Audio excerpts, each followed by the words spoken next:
Your Humanities Half Hour is brought to you by the Northern Marianas Humanities Council.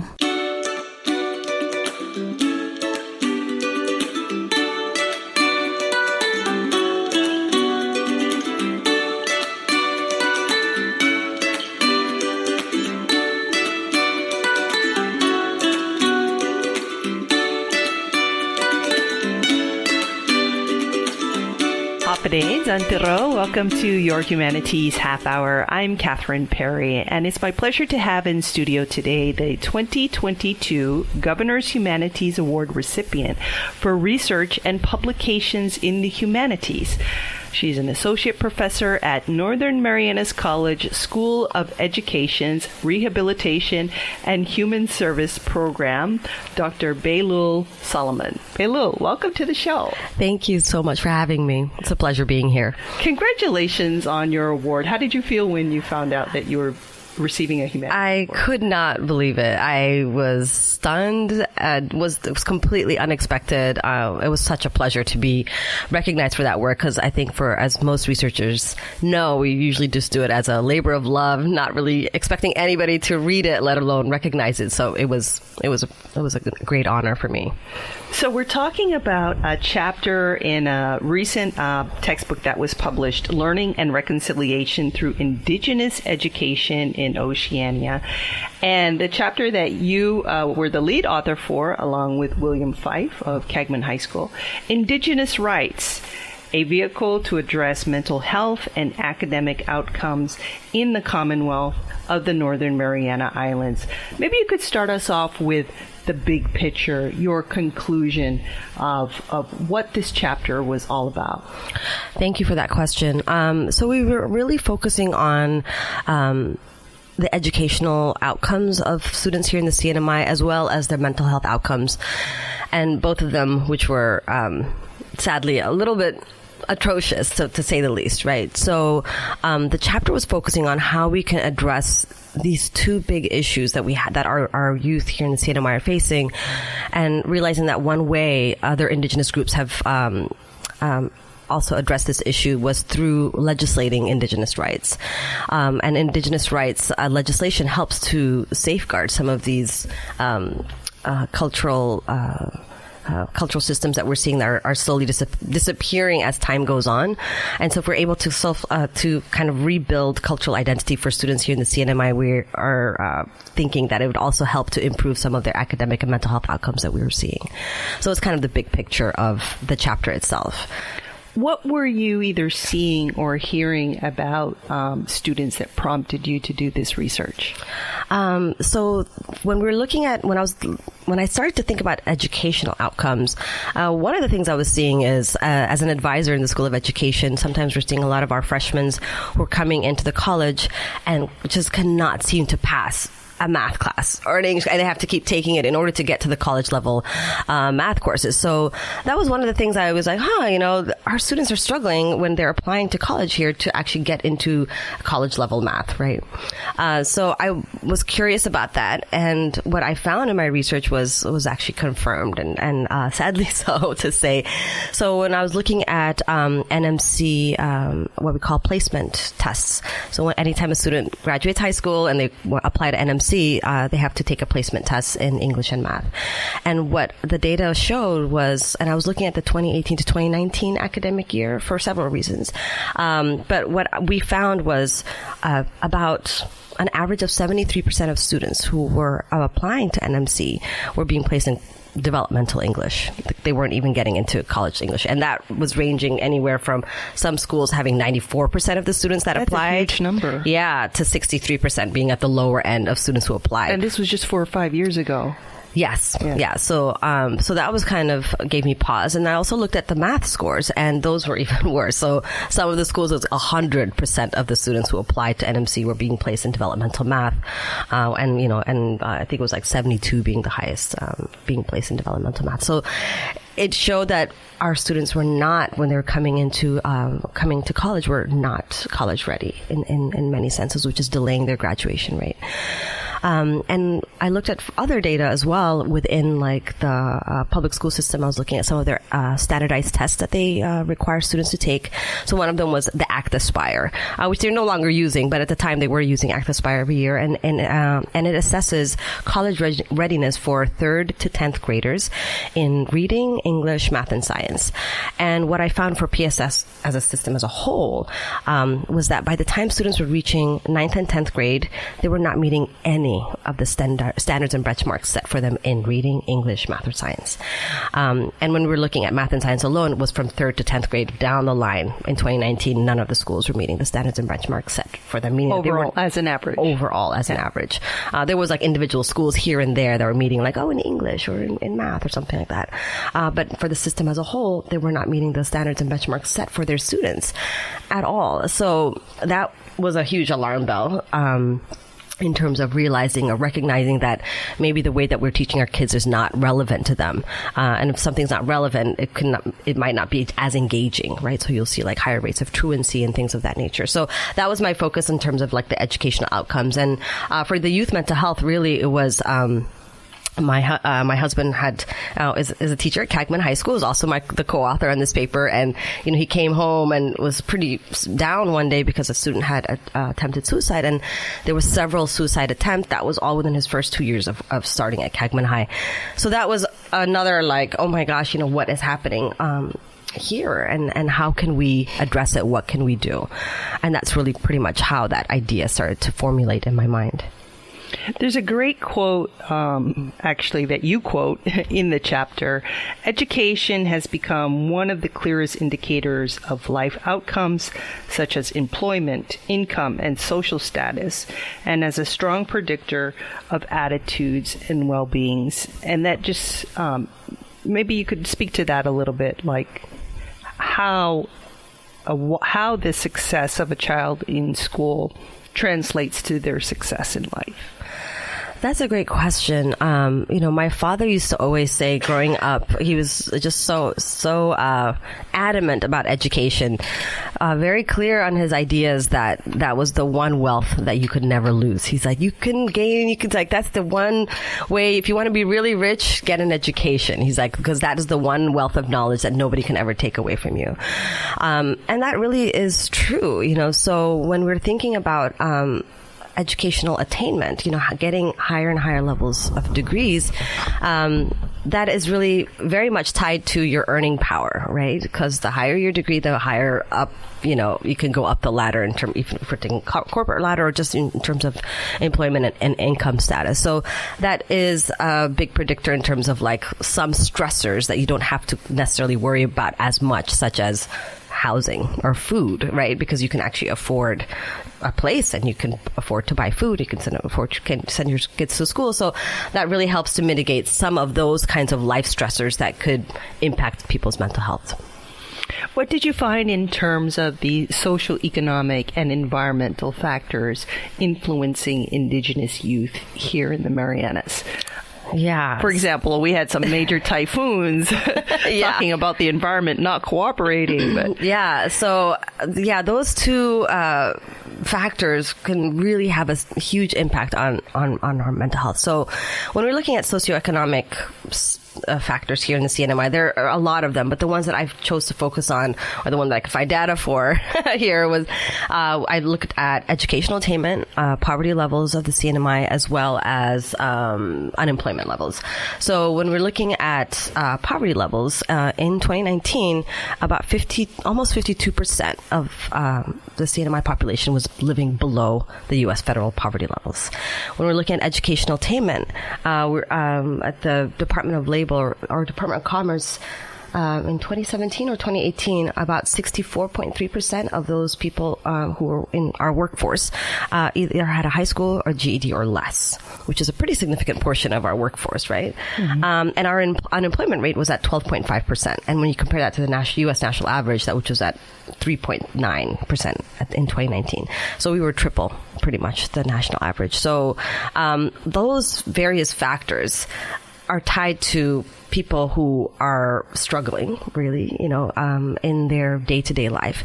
And that can translate a lot to things like having maladaptive coping skills. And what that means is not having the right way to deal with stress. So turning to things like substance use, right? Or drugs or alcohol or anger, like that kind of thing, aggression. And also the other environment, and so those are some of the socioeconomic factors that our students were facing. So on top of environmental influences, which to say, since 2015 we had Sodalor, and then we had U2 in 2018. There was Mangkut somewhere sprinkled in there. We went through austerity and then the pandemic, So when we look at it in a different way, because sometimes when we say, 2015, these things, all these traumatic, environmental disasters happen. But when we reframe it to another way for the youth, we have to think that when we look at our students today, every single student from an elementary all the way up to middle school and some probably freshmen and sophomores, that is all they know. All this devastation and trauma, that is school for them. School for them is being in a tent. Like, school for them is not having power.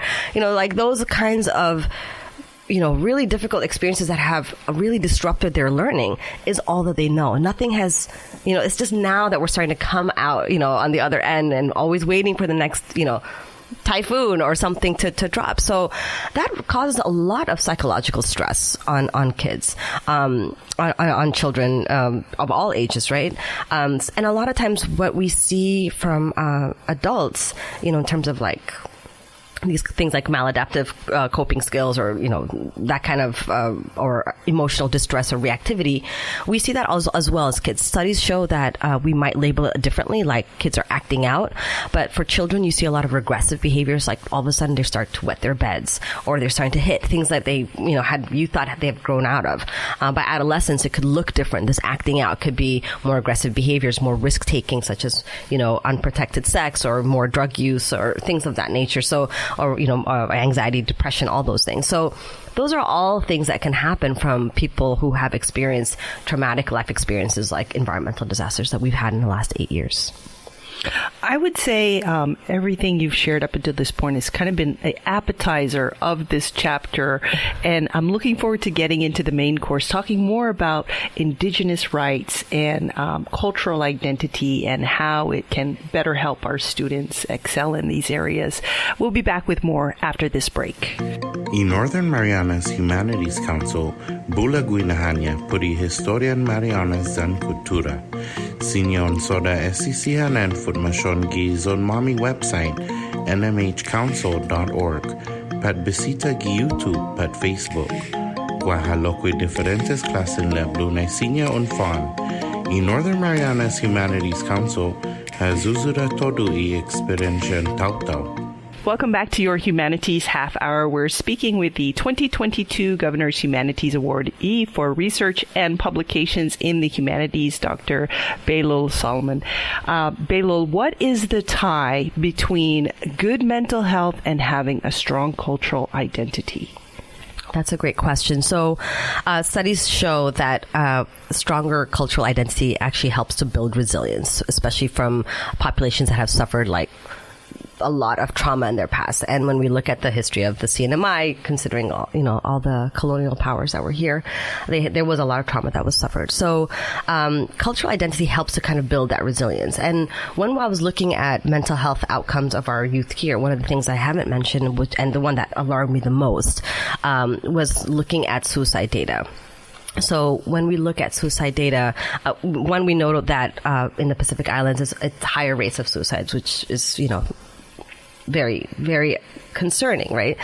But when we look at the suicide completions here, I was looking at the data from 2015 to 2019. There were 44 completed suicides between 2015 and 2019. And when we look at the ethnic breakdown of that, and it's really important to note when we look at the CNMI population, the breakdown of the population, 50% are Asian, give or take, and only 29% are Indigenous Chamorro and Rafalawash populations here in the CNMI. But when we're looking at the suicide data, nearly 80%, nearly 80% of the completed suicides on island were from Pacific Islanders, 60% of those being Chamorro. So what that tells us is that there is something going on in terms of that low cultural identity that is being manifested in several ways by our Chamorro and Rafalawesh brothers and sisters, is very much tied to this low cultural identity. Right? Because, go ahead. No, go ahead. Because what we know is that cultural identity helps to build resilience, helps to build self-esteem, and helps to make you a productive member of your society, right? More engaged in happenings of your society. So when that is kind of broken down, it could also, there's that tie that we're seeing here in terms of the mental health outcomes. So that's some of the studies that we're seeing. And it would naturally make sense then that one of those successes, because of a strong cultural identity, would be education. Yeah. So the idea with the tie of cultural identity with education is to try to make education more relevant for our students by using culturally relevant instruction, like Indigenous-based education, hands-on. And Indigenous-based education, a lot of people think it's like some newer way of saying things, but it's the way that when we think about ancestors, that's how they learn and taught their children and their generations, right? So all that is like you sit with your elders, you're working on things hands-on, you're learning things through dance, through songs, through stories. And that has always been what we consider Indigenous-based education. But now we're seeing that, centuries later, it's being repackaged in a way that's like, oh, this is called project-based learning. This is problem-based learning. This is place-based learning. So all of a sudden, all these hands-on learnings that have been developed for millennia by Indigenous populations around the world are now being repackaged as this is the best way for students to learn. So really what I'm advocating, the meat of this paper, is in order to make learning more relevant, more meaningful to our students, we also need to make it more culturally relevant so that they can connect to it and that they're engaged in it, that they want to be in school, that they're excited to learn, because education can be fun, it's just a matter. I know. School is awesome. Then you should be wanting to skip to your class rather than skipping it. So, altogether. So it's just, it's more about by building our cultural identity and then infusing culture throughout the islands, we can really start to see an improvement or changes in the mental health. I truly believe in the mental health outcomes of our students here. So you cite some, projects or organizations in the islands that are doing it right. 500 Sales, the Northern Marianas Humanities Council, Project Halili, Project Hope, High School Success Course, and there's one also that you are involved in called Build Éxito, and maybe you can share a little bit more about that. But why do you cite these as examples of us doing it right? I cite these specific projects because they are really focused on the Indigenous knowledge and technology and the history of the islands here, which is so rich and so deep and the surface has barely been scratched on that. So the fact that we need all these cultural revivalist organizations lets me know that if you need a cultural revivalist organization, that means that we're having an issue with that cultural identity really needing to be built up. And so these are piecemeal organizations. Some of them are more on a larger community level, such as 500 Sales and Northern Marianas Humanities Council, and then this all the way to the smaller scale of individual classroom things that classroom teachers are doing in terms of infusing culture into the education and seeing these positive impacts that better academic outcomes or better just health, health, feeling well, right? So we're seeing that already. So one of the projects that I work on is Éxito. Build Éxito, which it's a collaboration with Portland State University as well as several other universities. University of Guam, Hawaii was at some point with us as well. So it's a project that is focused on using mentoring as well as applied research skills within labs and having peer supports, just having a very wraparound approach to learning how to be a scientist. Because I think one of the issues that we see in the Pacific Islands region is the lack of representation in science, especially in research. There's this idea that science is scary and science is hard, and quite frankly, science is how you sail a canoe. Exactly. Or build a canoe. And that is what, and that was my point exactly. When we look at the amazing scientific accomplishments of the Chamorro and Rafalawesh peoples, as well as other Pacific Islanders, it's astounding.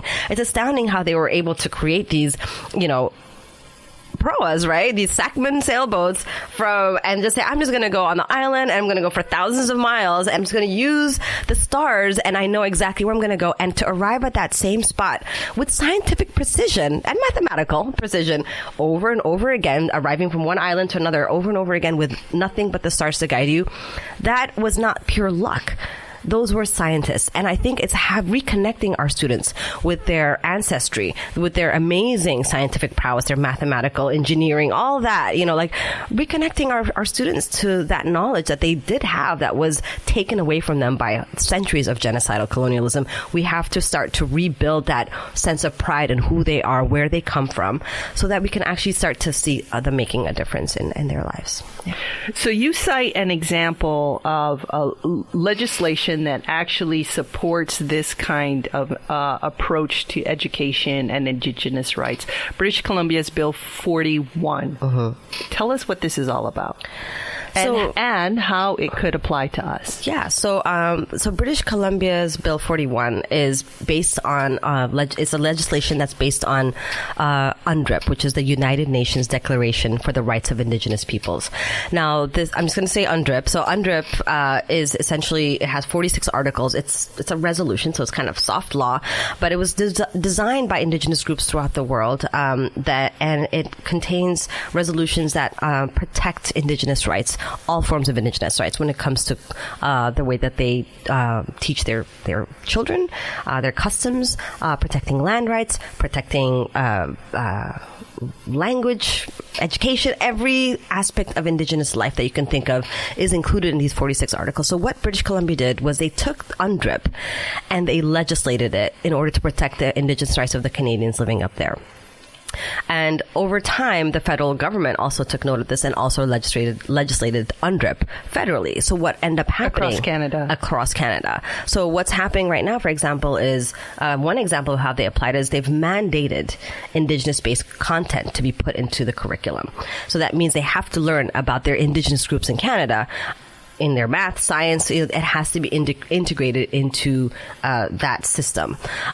So what we are suggesting is we can also, and Canada's not the only example.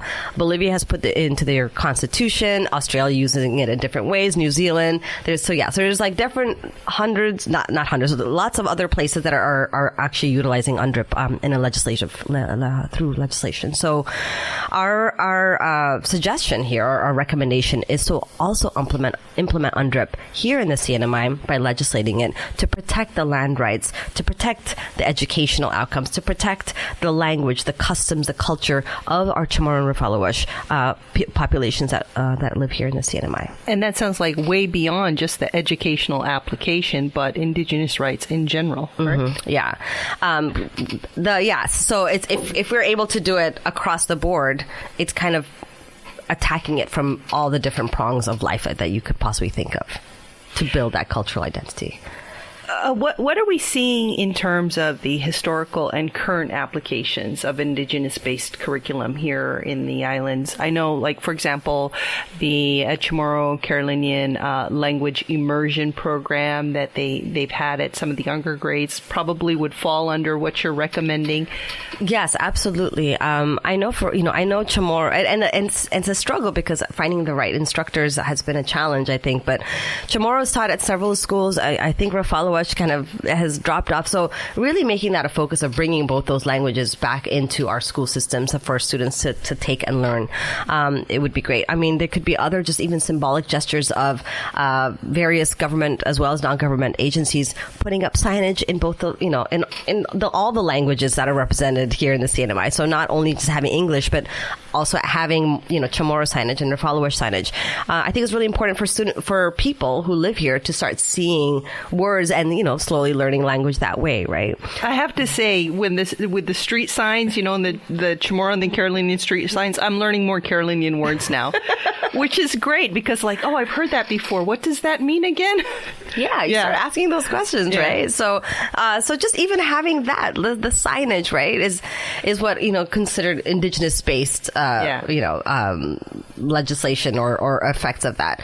Other ideas could be just even things like solar energy or just environmentalism, that kind of environmental stewardship is something that indigenous groups did really, really well for hundreds and thousands of years before that was kind of rocked to its core with, industrialization. So even kind of just going back to that, reconnecting to having that harmony between ourselves and nature is, I think, very important, that inafamualek spirit. Yes, nice.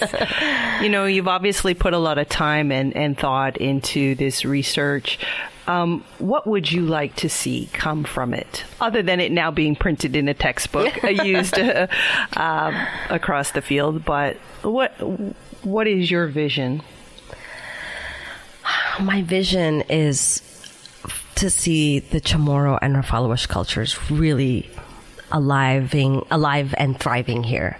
That's really what I want, is to make the CNMI the example for other states, territories, and nations in terms of what you can do when you protect indigenous rights, when you cultivate it and help it survive and thrive, right? Because what makes me sad is when cultures slowly die out and when languages die. And so one of the things I'm noticing here is just nobody really speaks the language, especially from the younger generations, right? Every time I ask, how do you say this in Chamorro? Even my coworkers, I won't say who they are, but would struggle, with like, gosh, how do you say that in Chamorro? And I'm like, and that makes me sad, not because they can't speak their language, because it's no fault of their own, right? It's just a matter of circumstances in terms of the history of the various colonial powers that didn't allow the language to be spoken. So just having that come back, seeing that thriving, seeing it being a very diverse and rich cultural place to experience the history of the CNMI is really what I'd like for to come out of this work. So it's published again in the book Learning and Reconciliation Through Indigenous Education in Oceania. But is there any place they can find this online for those that are interested? I don't think it's on Amazon or anything like that. IGI Global is the publisher, and I know they have it on their website. But yeah. Okay. Or they're going to have to contact you personally. Or they can contact me personally. Any final thoughts before we go? I just want to say thank you so much again for having me. This, like I mentioned, this work has been really a labor of love, but something that I've fully been enjoying and learning about the culture and history of the CNMI along the way, and just trying to see how we can kind of bring back our groove through what we've been doing, but just kind of scaling it up systemically is what I really hope to see. So thank you for giving me the platform and opportunity to share my work. My pleasure. Our guest today has been Dr. Beylul Solomon. She's the 2022 Governor's Humanities Award recipient for research and publications in the humanities, and also associate professor at Northern Marianas College School of Education. Beylul, thank you. Always a pleasure to talk to you. Thank you so much, Catherine. Appreciate it. This has been your Humanities Half Hour. I'm Catherine Perry. Your Humanities Half Hour is a production of the Northern Marianas Humanities Council, funded in part by the National Endowment for the Humanities. Any views, findings, or recommendations expressed in this program are those of the participants and do not necessarily represent those of the National Endowment for the Humanities or the Northern Marianas Humanities Council.